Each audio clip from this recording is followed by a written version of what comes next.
Let's talk about some basic concepts of probability. So when we're talking about probability, usually we're talking about a random experiment. So a random experiment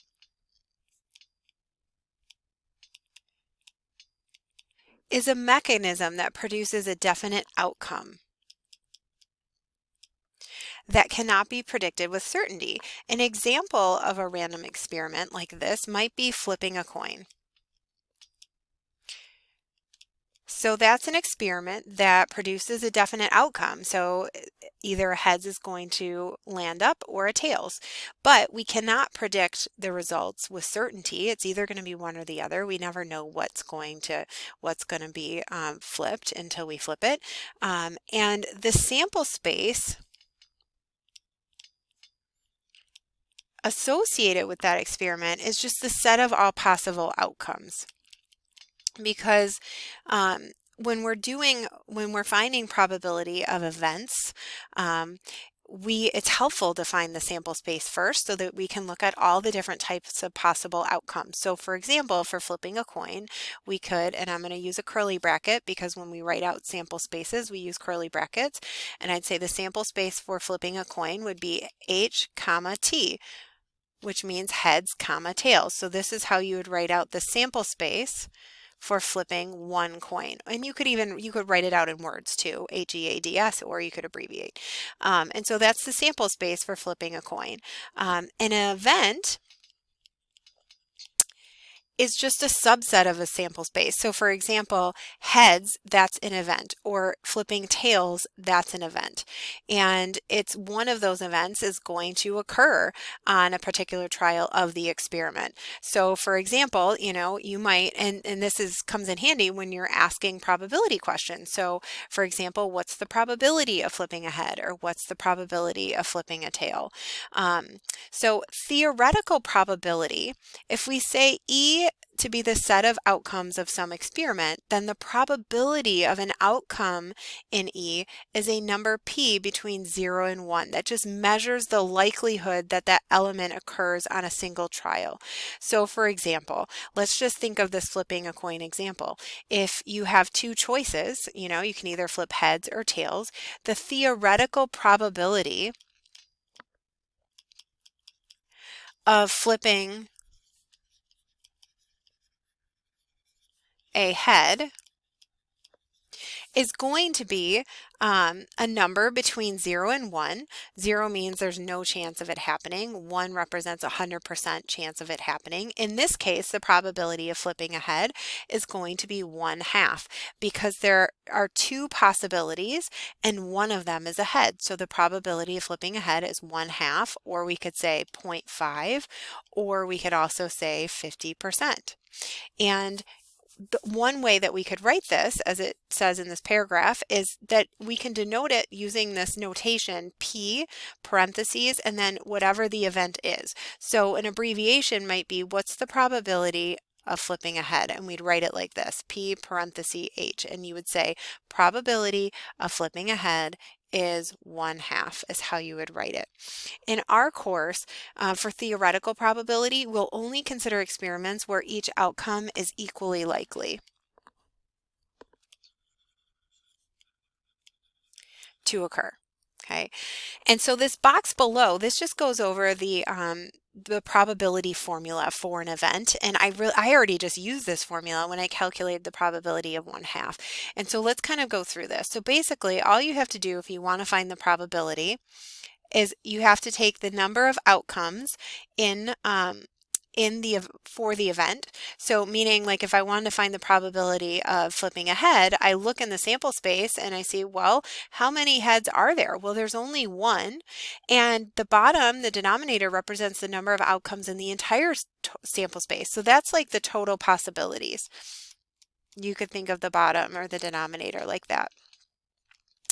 And so there are two possibilities for how you could flip a coin, and the number of heads that goes in the numerator, there are one head options on a coin, and so the probability is 1 out of 2.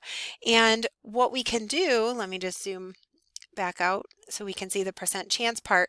What we can do is we can also think about this as a percent chance. So if we convert the probability to a decimal, so 1/2 converts to a decimal of 0.5, and then we can convert it to a percentage of 50%, we could call this the percent chance. So the percent chance that you would land on a head when flipping a coin would be 50%. Let's do an example. So we're going to do an example where we consider the experiment to be rolling a 6-sided die once. And we're going to find the probability of the event rolling an even number. So the experiment in words, like if we were to write it out, we would write rolling a 6-sided die once. And so the sample space is just the list of all possible outcomes in S, and we write this as a set, so we use curly brackets. So if we have a 6-sided die, our options are 1, 2, 3, 4, 5, and 6. And the event, so not the experiment, but the event, like what we're trying to find the probability for in words, is rolling an even number. So we're trying to find the probability of rolling an even number.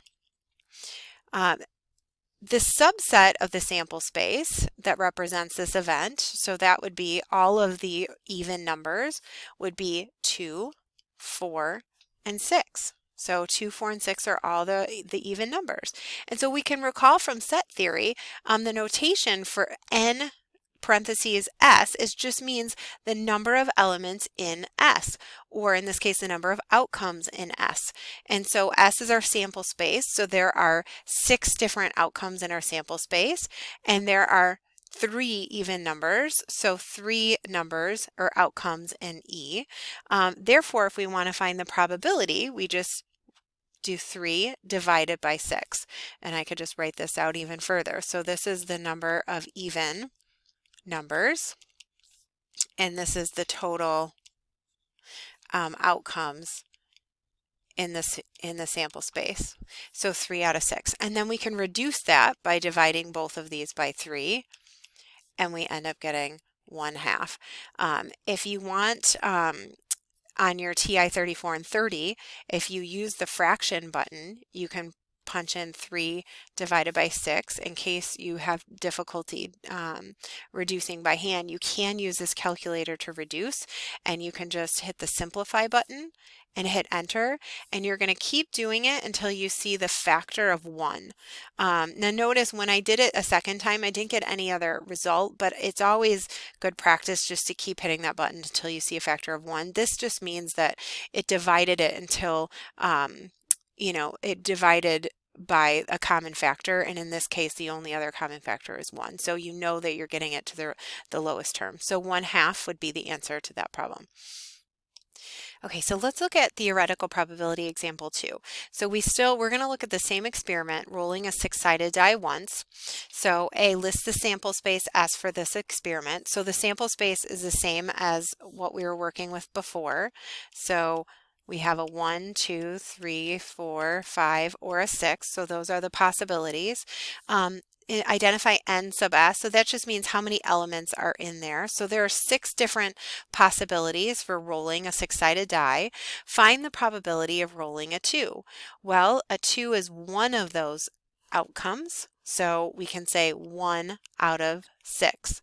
So we could also list out our event, in this case, is rolling a 2, and the number of elements in that event is 1.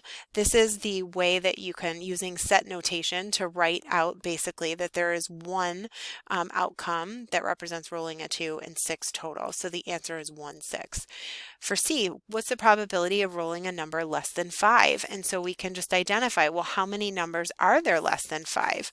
Well, there are 1, 2, 3, 4. Less than 5 doesn't include 5.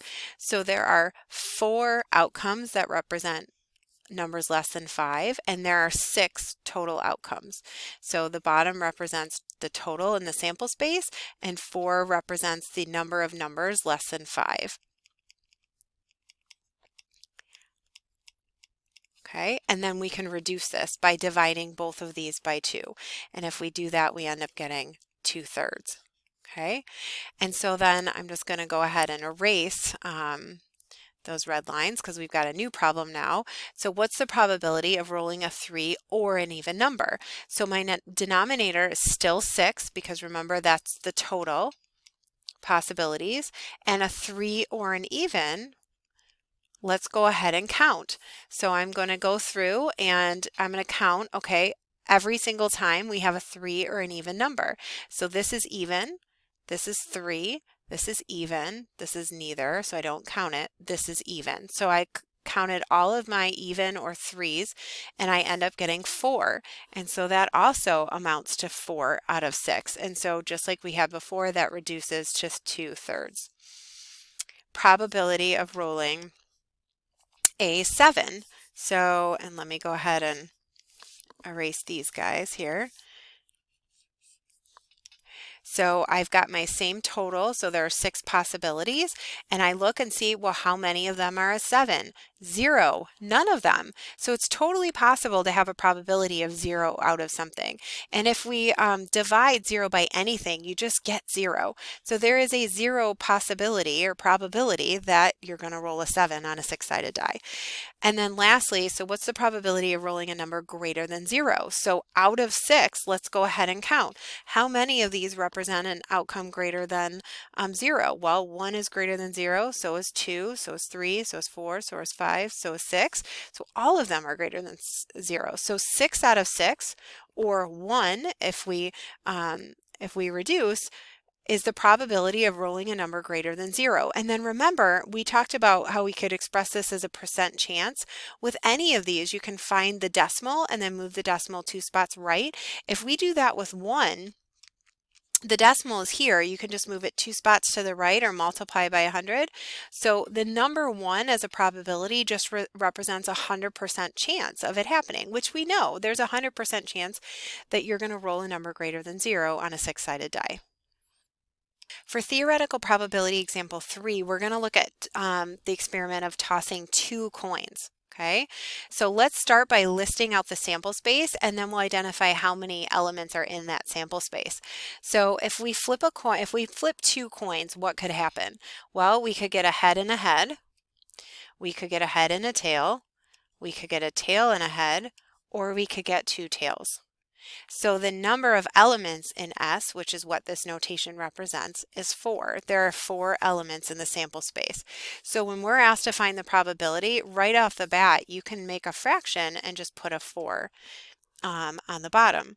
And so this first one, what's the probability of getting 2 heads? Well, you could look at your sample space and there's only one outcome where that happens. So there's a 1/4 chance that you get 2 heads. What's the probability of getting at least 1 head? So at least means you could get 1 or 2. So really you're just counting anything with an H, and so I would count those 3. And so I would say that there's a 3/4 chance of getting 1 head. The probability that you get the same thing, so that would be either a head or a tail, that would be what this event is referring to. So there are 2 options there. So there's a 2/4 probability, or you could divide those both by 2 and simplify and get a 1/2 probability of that happening. Okay, so let's check out some probability facts. These can be really helpful just to guide you in doing these probability problems. So probabilities are always between 0 and 1, and you can see that on the number line below. This is really nice because when you're doing these probability questions, if you ever get an answer that's not between 0 and 1, then you know you did something wrong. And so when we think about, let's think about weather. So if I ask you, what's the chance that it's going to rain today? You could say, well, there's a 0% chance. That would correspond with 0 here. 0% chance. That means it's impossible. Now we all know with rain, nothing's impossible. So even if we say there's a 0% chance, the weather person could be wrong. But that 0%, that's really what it means. It's impossible. If there is a 100% chance of something happening, that corresponds with the decimal equivalent of 1. And that means certain. It absolutely is going to happen. And anything above that doesn't make sense. So to say that there's a 200% chance of something happening doesn't make sense because 100% means it's it's going to happen. So you really doesn't make sense to use a number greater than 100% or greater than 1. And same for less than 0 either. To have a negative percent chance or a negative probability doesn't make any sense. And then you can have numbers in the middle. So a 0.5, that's like a 50% chance. You could say, you know, over here, this would be the decimal point 75, which would be like a 75% chance. So maybe we could use a word like likely there. It's maybe likely to happen. Over here, you could put a decimal like 0.25 or 25%. That would be something we could say is unlikely. So somewhere in this scale is where your probability should land always. The other fact, the sum of all the probabilities and the outcomes in the sample space will equal 1. Let's check out this coin example above. So our sample space, we could do a head, head, head, tails, tails, head, or tails, tails. If we look at the probabilities of each, so the probability that you get a head, head is just 1/4 because it's 1 out of 4. The probability of heads, tails is 1/4 because that's 1 outcome out of 4. Probability of tails, heads is 1/4. And the probability of tails, tails is 1 out of 4. So when you think about those, if we add those all together, we end up getting 4 out of 4 or just 1.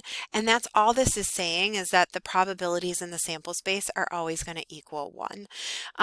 This next one is really handy. So for any event, the probability of, remember the apostrophe is a complement or it not happening. So the probability of the complement of the event is just 1 minus the probability of the event. And so, for example, if I said the probability that it's going to rain tomorrow is 0.30, so that's like 30%, then the probability that it's not going to rain is just going to be 1 minus the probability that it's going to rain. So we could take 1 minus 0.30 and get 0.70. So that basically means that there's a 30% chance that it's going to rain, and there's a 70% chance that it's not going to rain. So my guess is intuitively this probably made sense before you even looked at this formula. So just something to think about, and we'll do some examples later on. And so hopefully this scale and these probability facts will help you when you do your probability problems.